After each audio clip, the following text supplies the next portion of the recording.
যখন আমার আশপাশের এলাকায় মানুষ মারা যাইত আমি তার জানাজা করতাম, তাকে তার কাপড় দাফন করতাম, তার কবরে মাটিও দিয়ে আসতাম। ও পয়গম্বর, যখন একদিন অতিবাহিত হয়ে যাইত আমি তার কবরটা খনন করতাম, তার খনন কইরা, তার কবর খনন কইরা তার গায়ে থেকে তার কাপড়টা খুলে নিয়ে বাজারে বিক্রি করে দিতাম। ও পয়গম্বর, ওই কাপড়টা বাজারে বিক্রি করে দেওয়ার পর যে টাকাটা পাইতাম ওই টাকা দিয়ে আমি আমার পেট চালাইতাম, আমি আমার পরিবার চালাইতাম।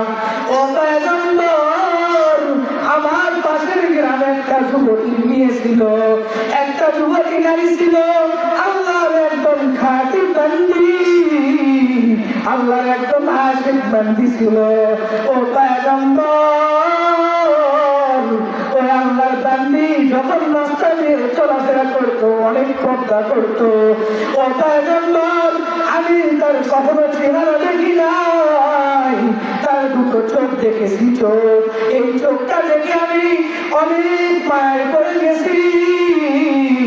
ও পয়গম্বর, আমি যখন তার মায়ায় পড়ে গেলাম আমার মনের ভিতর নফস শয়তান বারবার ধোঁকা দেয়, এ যুবক, তোর সামনে এত বড় সুন্দরী একটা রমণী নারী তোর সামনে দিয়ে হেঁটে যায়, তুই কি তার সাথে কোনো গুনাহের কাজে লিপ্ত হতে পারো না? এ যুবক, তুমি কি তার সাথে গুনাহের কাজে লিপ্ত হতে পারো না? এই কথা বলার পর পয়গম্বর আমার মনের ভিতর বারবার এমন ভাবে নফস শয়তান ধোঁকা দেয়। ও পয়গম্বর, সে একদম আল্লাহর খাঁটি বান্দি, আল্লাহর আশিক বান্দি। এই বান্দিটা যখন রাস্তা দিয়ে হেঁটে যায় আমার মনের ভেতর শয়তান এমন ওয়াসওয়াসা দেয়, কিন্তু আমি মান সম্মানের ভয়ে আমি তার সাথে কোনো জেনাহের কাজে লিপ্ত হতে পারি না। ও পয়গম্বর, আমি তার সাথে দু চারটা কথাও বলতে পারি না। ও পয়গম্বর,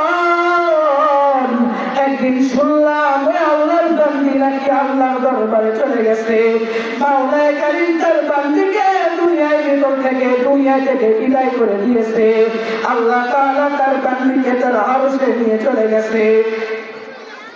ও পয়গম্বর, আমি যখন এই কথাটা শুনলাম, এই খবরটা যখন আমার কানে চলে আসলো, আমার কানে আসার পর আমি ওই বান্দির জানাজা করলাম, আমি বান্দির করে কাফন দাফন করলাম, আমি আল্লাহ তাআলার বান্দির কবরে মাটিও দিয়ে আসলাম। আমি তার কবরে মাটি দেওয়ার পর যখন একদিন অতিবাহিত হয়ে গেল, আমি যখন তার কবরটা খনন করার জন্য রওনা দিলাম, আমি যখন তার কবরটা খনন করলাম, আমি যখন তার কবরটা খনন করিলাম, তার গায়ে থেকে যখন তার পোশাকটা আমি খুলে ফেললাম, খুলে ফেলে যখন আমি কবর থেকে উপরে উঠলাম, তখন আমার মনে একটা ধিক্কার জানালো, এ যুবক, কেন এমন কাজটা করলি আমার সাথে? এ যুবক, আমি কি এমন অন্যায় করেছি? কেন আমার গায়ে থেকে কাপড়টা খুলে নিয়ে গেলি? এ যুবক, কেন আমার সাথে বেইমানি করলি? এই কথা বলার পর ও পয়গম্বর, আমার মনের ভেতর আমার নফস শয়তান ধোঁকা দেয়। এ যুবক, যখন আল্লাহর বান্দি দুনিয়ায় বেঁচে ছিল, লারে তাকবীর, প্রধান বক্তার আগমন, প্রধান বক্তার আগমন, বিশেষ বক্তার আগমন, লারে তাকবীর। আজকের মাহফিল সফল হোক, সফল হোক।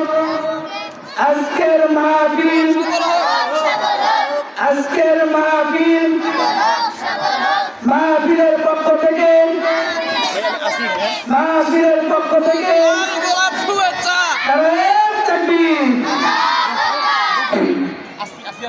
আল্লাহর বান্দি যখন, যুবকটা যখন কবর থেকে উঠলো, ওঠার পর যখন তার মনের ভেতরে একটা ধিক্কার জানালো, এ যুবক, তুই দুনিয়ায় বেঁচে থাকলে ওই মেয়েটার সাথে কোনো গুনাহের কাজ করতে পারো নাই।